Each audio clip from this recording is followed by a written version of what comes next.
It's bigger. It's louder. It's better than ever. This still isn't your typical motorsports podcast. This is the 10th anniversary of Crush This, a monster truck podcast brought to you by Jconepts. For 10 years, your hosts, the monster truck Canucker Bradshaw and Dan Chichagash, have brought you into the minds and personalities of the monster truck industry. Strap in and hold on tight. This is Crush This!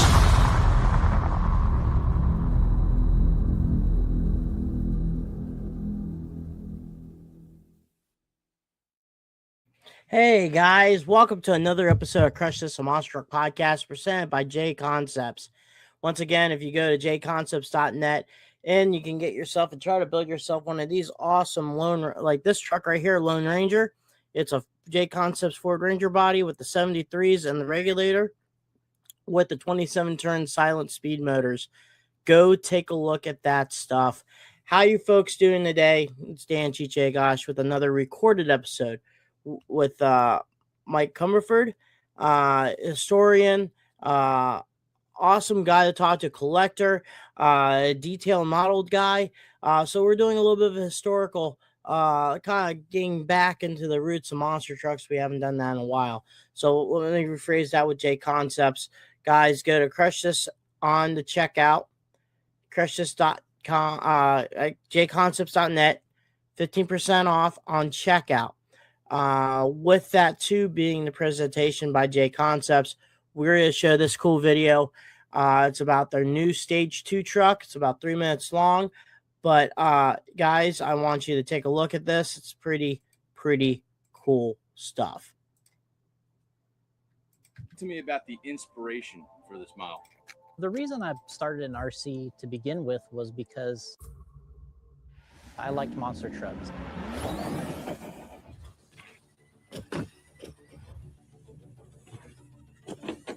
When you think Jconepts, you think innovation. But before all of that, it started with monster trucks. If it was 12-year-old me and I was able to pick this up, it would be the ultimate gift.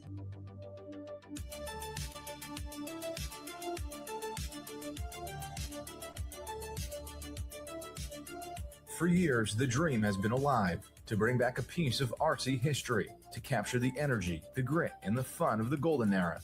Now, that vision is ready to roll. It's Lithium Pro. Nice air from Rona there. One for his brother. 5 corner. So far, he's got a lead.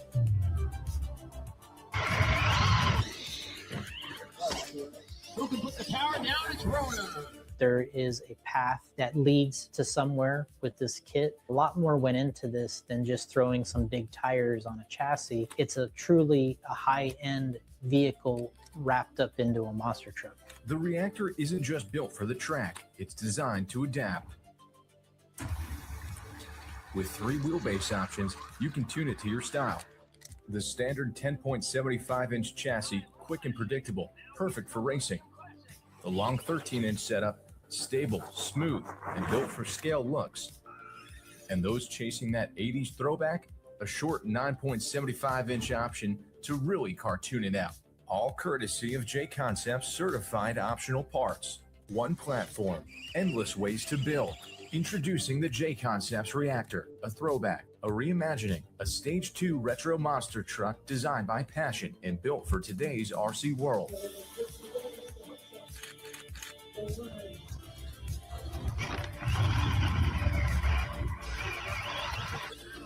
Jason Rona in that lithium machine. This isn't just another release. This is a milestone for Jconepts and for every fan who ever dreamed about running one of these beasts. Getting into a different segment for us, selling a full built kit. We did sell a BJ4 and a BJ4 Worlds Edition. This is a different genre for us to be selling a kit in. Our strategy here was we wanted to give the customer the best possible vehicle out of the box. The wait is almost over.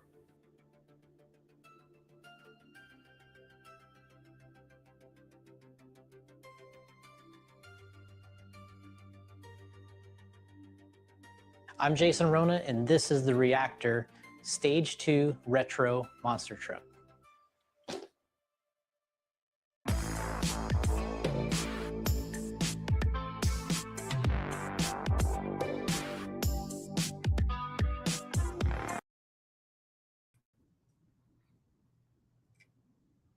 Well, guys, that was the Reactor by Jconepts. Pretty cool video. That thing is going to be coming out late February, early March. That was a teaser video, 3 sizes, the 9-incher, the 13, and the 10. Mine's still based off the 10, so I mean it's and then go from there. But once again, guys, thank you to Jconepts for being the presenter of our podcast. Without them helping us out and everything they have done everything pretty cool and helped us out with that too. So we're going to show one commercial, then we'll have Mike Comerford here, and we'll just chat up. I think I butchered his name like twice, so that sounds like a record. But you know what? It is what it is. So here we go. Are you ready to get in on the action here on the Monster Truck Attitude YouTube channel? Look no further. Head over to Facebook where you can sign up for all the great events we host right here on the MTA YouTube channel. Be sure to sign up for the events and register your name and get locked in with a monster truck of your own and get ready for the great thrills and spills right here on the MTA YouTube channel. Again, find us on Facebook, register for these events, and you soon will be competing in all the great events. We hope to see you there, and get ready for the wild and crazy action. Be sure to subscribe and turn on all notifications so you don't miss a beat right here on the Monster Truck Attitude YouTube channel.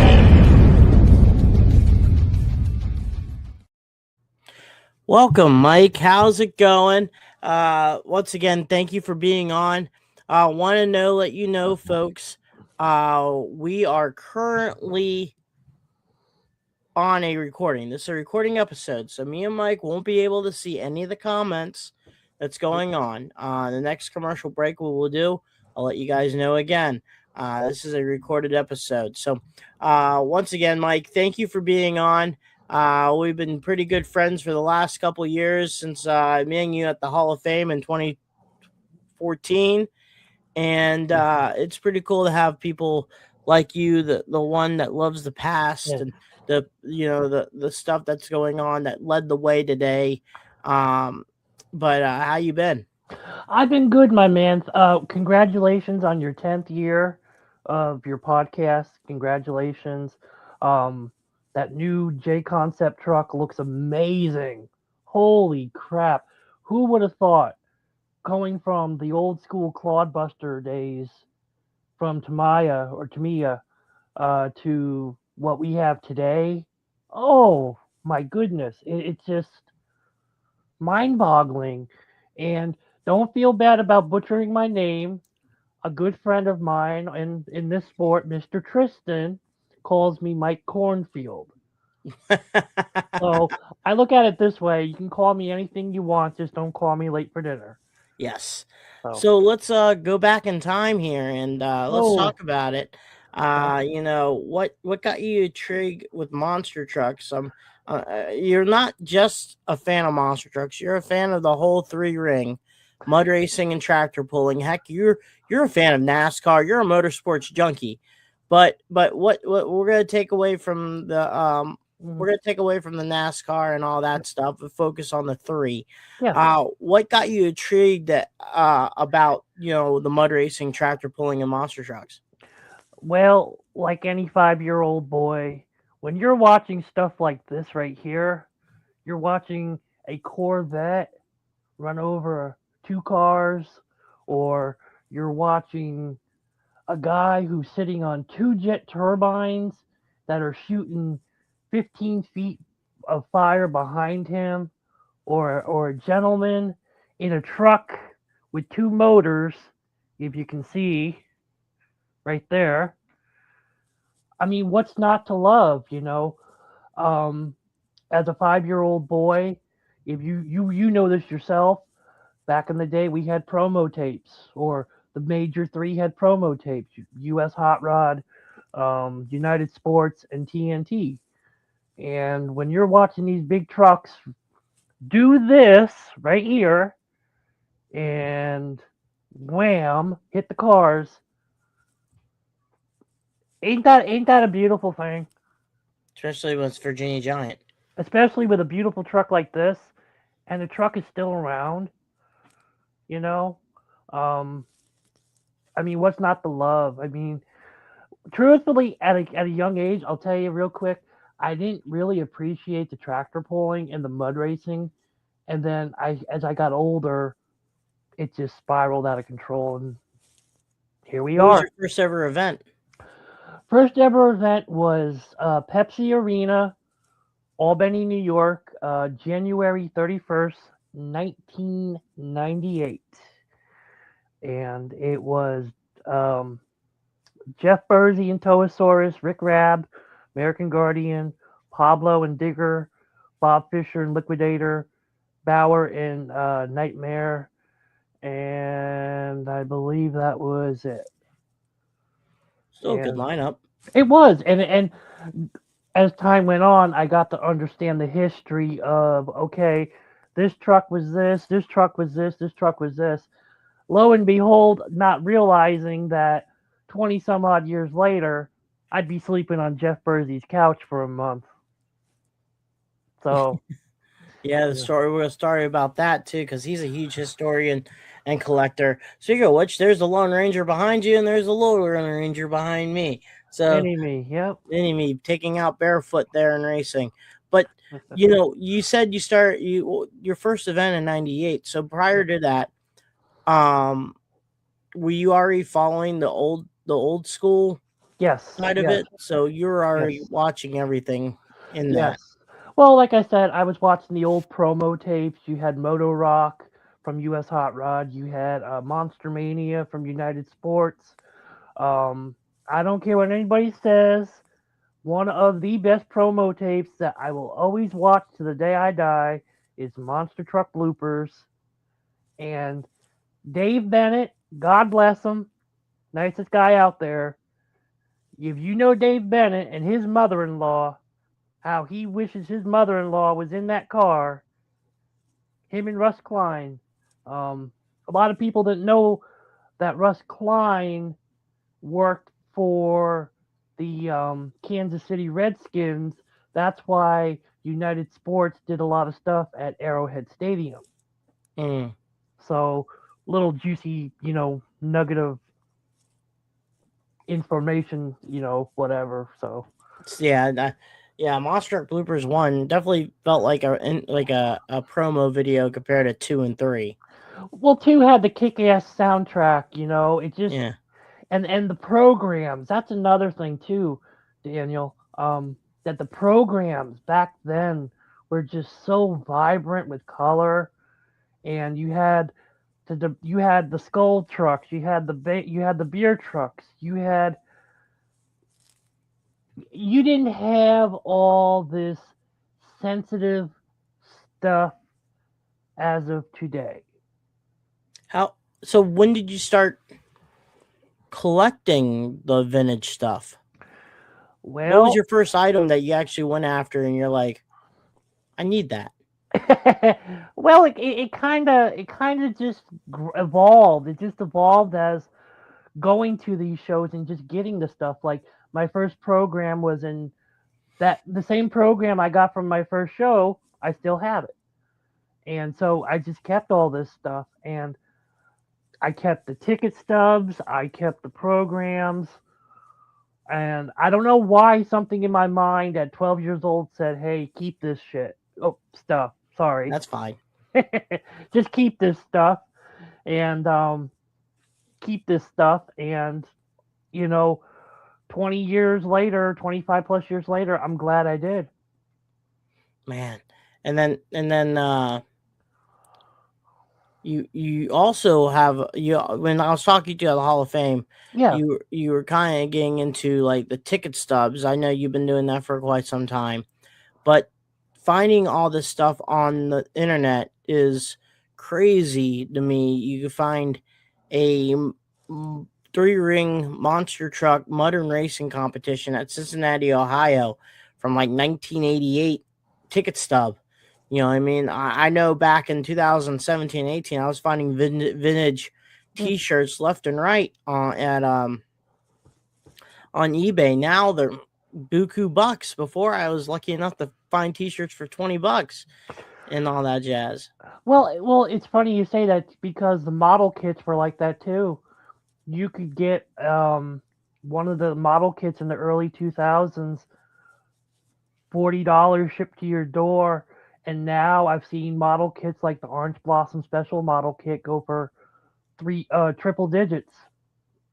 Man. So Yeah. I'm going to throw in another commercial here. And then Yeah. when we come back, we're going to talk about the awesome models that you have put together because I love the stories behind that. So we'll be right back.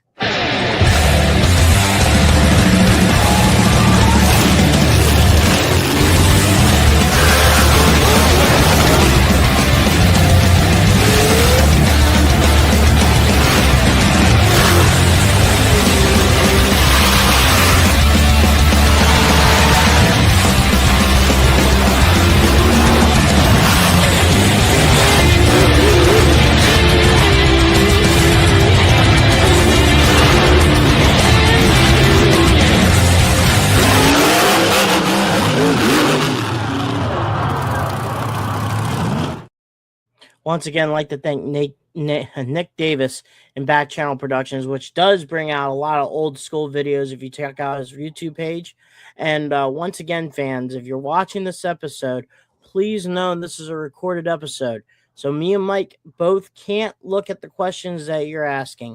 If you guys are asking questions and won't be answered, and you ask multiple times like last week, it won't be answered. So don't get upset if we don't answer it because I'm letting you know it's a recorded episode. So this is recorded just to let you know.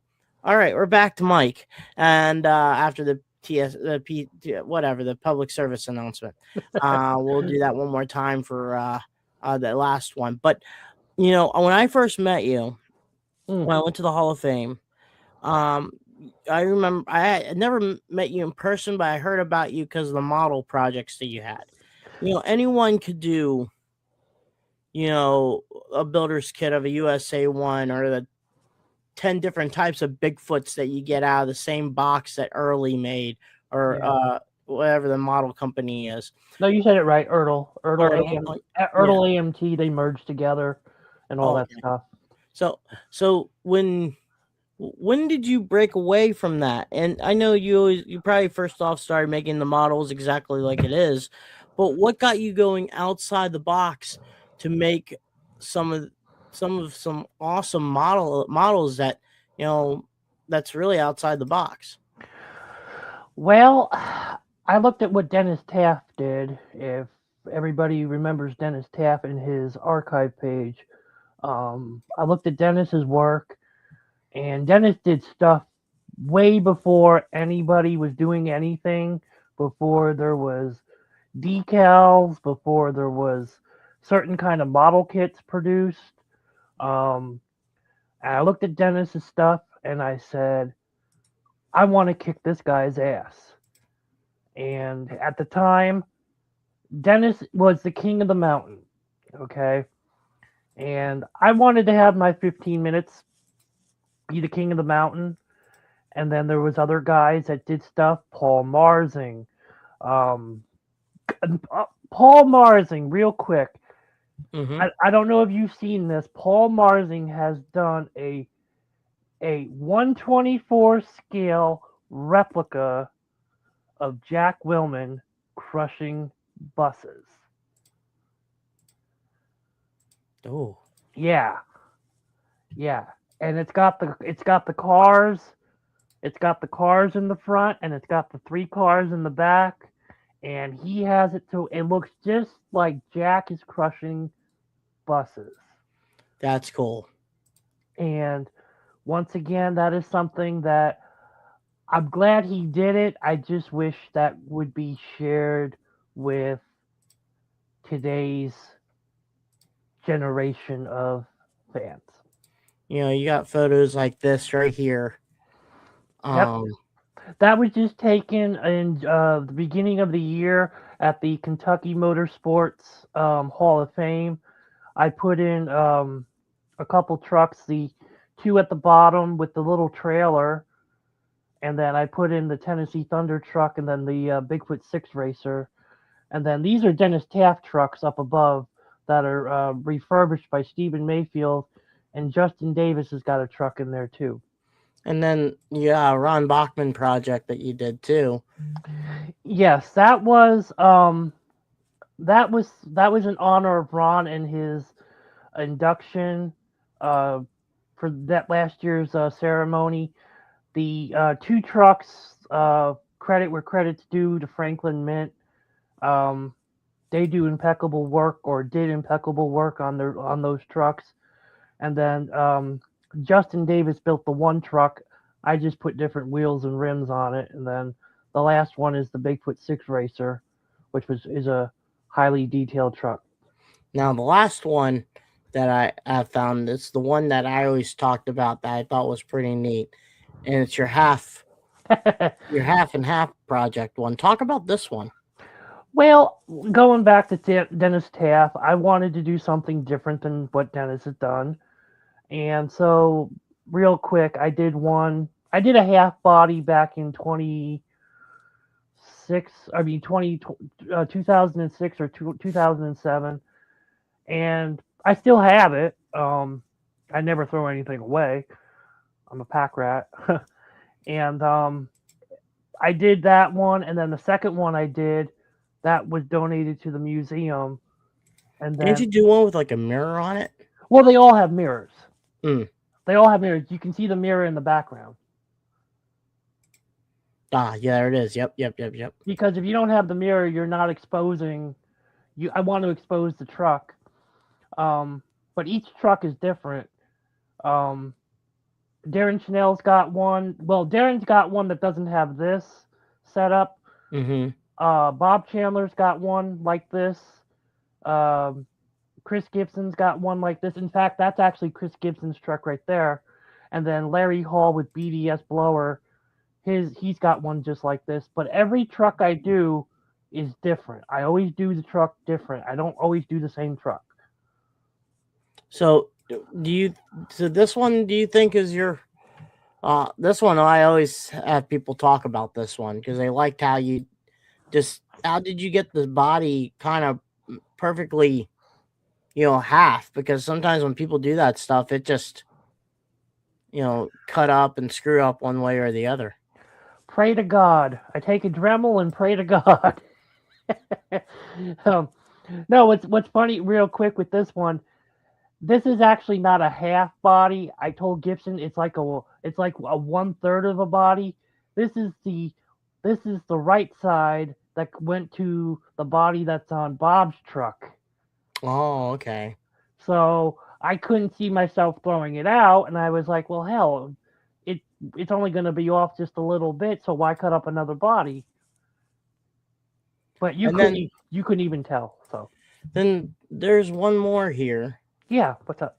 I saw here, and I'm pretty interested. I want to know about this one here. Yeah. There we go. Oh, Blue Devil, yes. That is a crossbreed of Virginia Giant and Bigfoot. Mm. And right now, that truck is going to be refurbished, repainted. It's going to be freshened up, the whole kit and caboodle. Yeah, that truck, I'm going through that truck, and I'm going to redo everything, and it's going to look 10 times better than what you see in that picture. That's so freaking cool. And then another thing that I thought was pretty cool. Yeah. Is let's talk about your time with Jeff Bursey. Mr. President, yes. The cool thing is you hang out, Jeff's a cool cat. His boys are awesome. They're starting to become their own dynasty there up north. I mean, Yep. I think pretty soon, his youngest is gonna have Jeff's old truck, but the other two built their two trucks from the ground up. Um, you know, are you thinking about doing maybe a model for Jeff? If I can get the parts and pieces, that's not a problem. Decals nowadays are not that hard to get. I'm working with a company called STS Decals. Um, they do great work. I've seen their product, and I'm going to be working with them on a couple projects here coming up. Doing some Orange Blossom Special trucks. Um, Doing some Orange Blossom Special monster trucks, which will be quite interesting. And if I can do a Toasaurus Rex, I would love to. I actually, real quick to tell you, I was just talking to Gage about this the other day. I did years ago start doing an All American, so that's also in the works. So my last question before we go back to the commercial and talk about your historical stuff. Yeah. What does it take for you to build a project? Like, do you go buy a USA One modeling kit or a Bigfoot modeling kit or something like that, and then do you just find the stuff to build? Let's just say you want to build this Lone Ranger or Virginia Giant. It probably takes a lot of modifications with a Dremel and stuff like that to get all the detailed. Like, when you plan on if you're really 100% focused from top to bottom, how long would it take you to make a project model from start to finish? It just depends on the amount of time you have in the day. If you're up to it and you want to do it, great. If you have a good day, great. If you have a bad day and you don't even want to look at it, it just depends. I mean, I've learned that quality is a lot better than quantity. I would rather have 2 good looking trucks than 3 crappy pieces of crap. So it just depends on how you feel, It's like going to work, like you'll have days where you probably like, well, hell, I don't want to go do, a Dodge commercial or whatever, but you got to go do it. So I tell this to anybody and everybody. I treat these trucks just like the real trucks. So when you're looking for parts too, do you have your own collection of other parts from other models to add into that, or? Well, yes. I kind of joke about it and say I'm like the Terry Woodcock of models because I keep like 15 of everything. I could have 15 of one part and I can only have one of one part, and it's like, well, hell, I need, another 14 of them. And so you end up buying another model kit and you got more of this part, but you only got a little of that. So what was the most frustrating one that you actually finished? all of them. All of them. No, most frustrating one was actually the new one I just did, Tennessee Thunder. That was let's see. That was frustrating, but it was well worth it. It was just the time and energy that I put into it. Just so that one is the red one right down there between the black and the blue. And the detail work on that truck, yeah. Okay, it's between Bigfoot and Taurus? Yes. Okay. And what's really cool with that is that the decals that are on that truck are actually from the Tennessee Thunder pulling car kit from 1984. Holy cow. So the damn decals are older than me. But that's still pretty cool, though. I said to myself, let's do a play on tractor pulling. I'm tired of seeing the name just go across the door. I wanted to see the name go across the whole side. Mm-hmm. And I mean, it's just a beautiful truck. I'm afraid if I sneeze on it, the damn thing's just gonna go. Oh no. Well, let me have another commercial here. We're gonna finish this commercial, and then we'll talk about hanging out with Burzy, finding out about the American, doing some historical stuff, and then we'll finish the last 15 minutes here, guys. So thank you so much, and here we go.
Welcome. Thank you again to MTRC for that awesome video.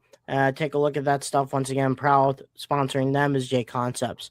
Once again, folks, want to let you know before we continue on, this is a recorded episode. So any questions that are currently being asked on the comments, please know that we can't answer them because we don't know. So once again, sorry about that. And we'll go from there. But another thing before we go to Crush This, my spread shop, get some merch.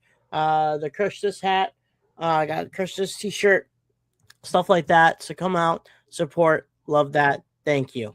So let's talk about the time that you stayed the night at Burzy's place, and he has a lot of classic old school monster trucks. I think you were helping him out with the historical side of it, right? Yeah, he ended up finding Spiker's All American down in Jersey, and I got to go up and hang out with him for a good month. And I'll never forget, we put the body on out in the snow, and they're all bundled up in coats, and here I was in a t-shirt and shorts, and I'm like, we're getting that damn body on. And folks, steel body, not fiberglass, just FYI. So Jeff talked to me about that, but when he talked to you about finding about the All-American, how did you guys know that was exactly the truck itself? Well, somebody called Jeff, told him it was in a junkyard in Jersey, and then long story short, on the axle housing it said Lakeland Park, Florida, and there's a cover of a four-wheeler of All American in the front, and it says Lakeland Park, Florida. And so the side tanks were a giveaway, and then the bracket for the transfer case were the dead giveaway, and the rest was history. And it's crazy because if you saw the motor mounts for that thing, ooh boy, yeah, Chevy motor in a Ford pickup. So pretty much, I mean, the Spikers had that little American and also the Eagle. Yep. So with the historical side of stuff, what got you intrigued about finding old piece of equipment? You're the one that told me about where the Orange Blossom Special was at in a museum that was pretty much nothing. It was in the middle of the streets of Evansville. And I mean, not to cut you off, I even took you and Mike Leslie and Stephen Mayfield, and we had a good little outing. Mm-hmm. So what got you intrigued about finding old equipment? I don't know. It's just the thrill of my childhood. I'm just glad to see that my childhood didn't become Aunt Fanny's toaster a lot of guys get pissed off at me for when they say, well, what happened to it? Well, it became either Uncle Bob's Craftsman lawnmower or Aunt Fanny's pop-up toaster. AKA it got scrapped. Bingo. And there are guys in this sport, and you know just as much as I do, that have taken that acetylene torch and hacked them up. Right, because back then they think this was a flash in the pan. They didn't think this was going to be no longevity and stuff like that. And no, a lot of the people, there was a gap or a window between then before they scrapped it where it was an option to buy it. They would sell it. That's why you see a lot of old NASCAR teams, because a lot of old NASCAR stuff, because they bought the cars to do other forms of racing, or the chassis became a display car, stuff like that. Don't get me wrong, there's a lot of old school monster trucks, especially the one on my hat here, that's still around, that uses that are ride trucks. The Virginia Giant #1 is the Virginia Giant, steel body ride truck. Excalibur 1, Excalibur ride truck. Before Bigfoot 2 and 3 were ride trucks. Yeah. They're all sorts of historical stuff that continue on, but out of you think about all the NASCAR cars that are out that are on are all nostalgia. All the NASCARs that got scrapped or stuff like that, just because that's still a lot compared to monster trucks. So if you think about the quality of the monster trucks, we have a lot of it just like NASCAR, but we have a lot of them that's lost. And I agree with you. I mean, one of my things I tell my friends and stuff, especially my brother, is like when IndyCar, I don't know if you know this, but when IndyCar, whoever wins the Indy 500, that car goes in the museum for life. Okay, I think that should be the same way with Daytona, because I've seen where Dale Jarrett, he won the Daytona a couple times, 500 a couple times, and then 2 years later that car became an Elliott Sadler car, Eminem's car, and then Elliott wrecked it. So you just lost that chassis that had the history. Of course, you're going to have the Dale Earnhardt car in there, you're going to have Gordon's cars, but you need to have this history, for this iconic race. Anybody can win championship. I mean, anybody can win championship, but that iconic race, like the Indy 500, that car is forever. I think that me and a coworker of mine, we went to the international, the one museum that's in Talladega. Yes, the American Motorsports Hall of Fame. Yeah, International Motorsports Hall of Fame. Yeah, that was cool. I don't know how many Davey Allison cars I've seen in there. They had their own section where it was just the Allison, the Alabama gang. Yeah. But they had tons of. They had Dale Earnhardt Jr.'s dominating PEI car there. They also had Jeff Gordon's car that won Talladega, that broke the Dale Earnhardt Jr. streak, which he won 2 more after that. Michael Waltrip's 500 car. Dale Earnhardt's I think 99 race car. They had all sorts of different NASCAR cars. They also had a couple trucks, stuff like that. But that was pretty cool to see, museum wise and stuff like that. We're gonna right now with this recorded episode, I'll be at Daytona. I'm gonna try to see Daytona USA. See that. It's awesome. I was there last year. A lot of people don't know this. Getting back to what you were just saying, Art Arfons, he's inducted into that museum. He's also got an induction placard down in Daytona as well. So for the history buffs, for the truck and tractor pulling, a lot of people don't know that, but I was down there last year, and it just, and I really would like, as crazy as it might sound, I really think a monster truck needs to be in there because go back to the early 2000s with Pro MT. That'd be pretty cool. When we went to Darlington, they were selling tickets with the '01. Yeah, I remember you telling me. Yeah. Yeah, the '01 race there at the Pro MT, which I thought was pretty cool that they did all that stuff to it too. But one thing I also want to bring up is when I first met you, I met you at the International Monster Truck Hall of Fame and Museum. And for you being a person from the ground up that was there from the start, how I mean, it's a cool ticket and a cool educational purpose about what we have learned from the monster truck world.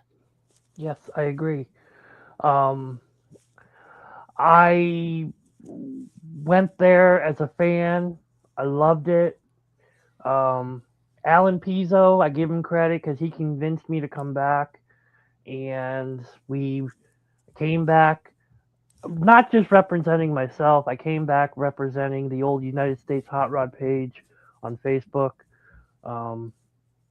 And every year we try to do a bigger and cooler display.